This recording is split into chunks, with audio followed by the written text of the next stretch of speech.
जो मेरा ये जो चैप्टर है इसमें मैं बात करते हैं सर, ये हम क्या सुन रहे हैं कि ये डीप इन क्या चीज़ है। मतलब एक इसको बहुत लोगों को लगता है कि मैं देखता रहता हूँ कि ट्विटर पे लोग बात करते रहते हैं डीप इन में लगाओ, डीप इन के प्रोजेक्ट्स में देख करो। सर डीप इन क्या है और क्या फ्यूचर देख रहे हैं आप इसका? देखिए, डीप इन शब्द का जो इस्तेमाल आपने किया है, इसको मैंने इनडायरेक्टली एक दूसरे शब्द के साथ पहले जोड़ा था, जिसका नाम था ब्लॉकचेन टेक्नोलॉजी स्टैक। क्योंकि ब्लॉकचेन की टेक्नोलॉजी के अंदर बहुत सारे एलिमेंट्स होते हैं, तो उन एलिमेंट्स को अगर मोटे तौर पर आप डिसेंट्रलाइज इंफ्रास्ट्रक्चर के लेवल पर बोल दें, तो डीप इन का मतलब है डिसेंट्रलाइज्ड फिजिकल इंफ्रास्ट्रक्चर। तो उसको शॉर्ट फॉर्म में डीप इन बोलते हैं। जैसे मैं फाइल कॉइन की बात की, जैसे मैंने आरवीव की बात की, तो ये एक तरह से डीप इन प्रोजेक्ट हैं, डिसेंट्रलाइज फिजिकल इंफ्रास्ट्रक्चर के प्रोजेक्ट्स हैं। तो आने वाले समय में क्योंकि डिसेंट्रलाइजेशन अब लोगों को ऐसा लग रहा है कि यही सही रास्ता है, तो उनको ये तो समझ में आ गया कि लेजर डिसेंट्रलाइज करनी है, पर उनको ये लगेगा कि अगर लेजर को डिसेंट्रलाइज किया जा सकता है तो मैसेजिंग लेयर को भी डिसेंट्रलाइज किया जा सकता है, स्टोरेज लेयर को भी डिसेंट्रलाइज किया जा सकता है, कंप्यूटिंग लेयर को भी डिसेंट्रलाइज किया जा सकता है, वाईफाई को भी डिसेंट्रलाइज किया जा सकता है, वाईफाई को भी, हाँ, ठीक, गूगल मैप्स को भी डिसेंट्रलाइज किया जा सकता है। तो सवाल ये है कि ये जो सारी की सारी चीज़ें हैं, जिस इंडस्ट्री की बदौलत होंगी, उस इंडस्ट्री को आज की तारीख में डीप इन बोलते हैं, डिसेंट्रलाइज फिजिकल इंफ्रास्ट्रक्चर। जैसे उदाहरण के तौर पर मैं आपको एक प्रोजेक्ट बताता हूँ, हीलियम। अब हीलियम एक डिसेंट्रलाइज्ड वाईफाई सर्विस देता है। अब आप कहेंगे कि इंटरनेट हम यूज़ करते हैं, हमें इंटरनेट जो देता है वो एक सेंट्रलाइज कंपनी है, जैसे रिलायंस हो गया, एयरटेल हो गया, बीएसएनएल हो गया। बट हीलियम ने एक सर्विस बनाई है जिसमें छोटी छोटी नोड्स, छोटे छोटे राउटर्स, वो low cost, low latency IoT devices के बीच में कम्युनिकेशन करते हैं। वो इंसानों के बीच में कम्युनिकेशन नहीं है। जैसे मान लीजिए एक वेयर हाउस है जहाँ पर बहुत सारा सामान पड़ा हुआ है, तो उस वेयर हाउस के अंदर कुछ आईओटी डिवाइसेस होंगे जो टेम्परेचर चेक करेंगे, ओके, जो ह्यूमिडिटी चेक करेंगे। जैसे मान लीजिए आपका कोई खाने पीने का सामान है, ऐसे वेयर हाउस के अंदर टेम्परेचर बहुत मैटर करता है, ह्यूमिडिटी बहुत मैटर करती है। अगर मान लीजिए आपने आलू, टमाटर, सवैयाँ जैसी कोई आइटम संभाल के रखी हुई है, तो उस वेयर हाउस में वो बहुत मैटर करता है।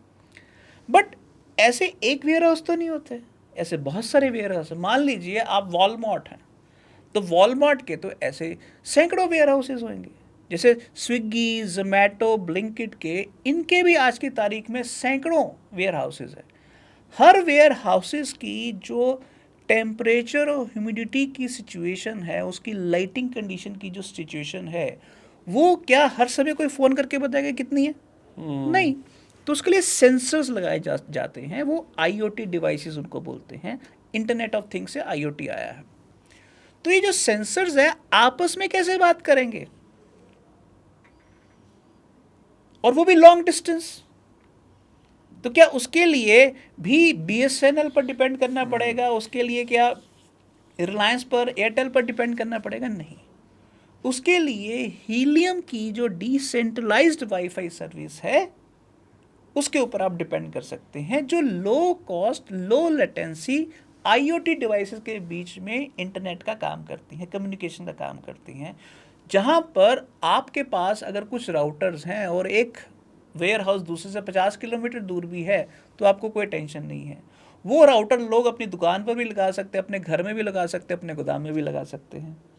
तो उससे क्या है कि पूरा आपका जो इंडस्ट्रियल वेयर हाउसिंग सिस्टम है, आपकी जो पूरी सप्लाई चेन है, उसकी जो हेल्थ कंडीशंस हैं, जो ह्यूमिडिटी, टेम्परेचर, लाइट कंडीशन से जुड़ी होती हैं, वो आपस में बात कर लेते हैं।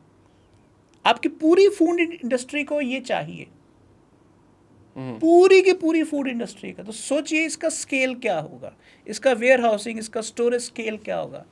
तो हीलियम इस सर्विस को आपको देता है।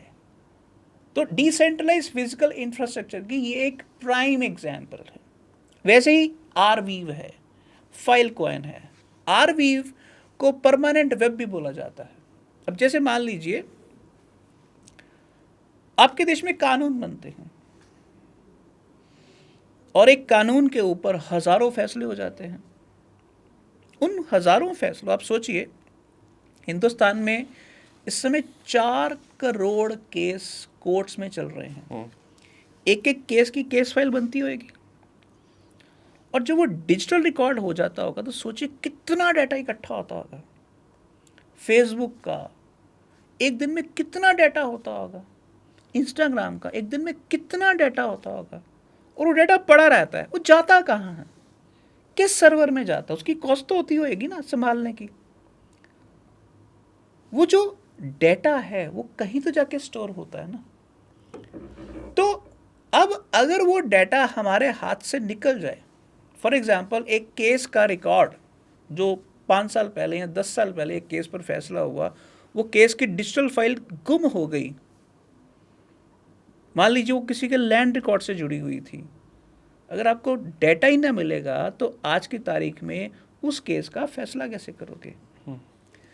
तो डाटा का सेफली स्टोर होना बहुत ज़रूरी है। तो आरवीव उस डाटा को परमानेंट, यानी कि अगर वो डाटा 20 साल क्या, 50 साल क्या, 100 साल बाद भी अगर चाहिए तो अवेलेबल होगा।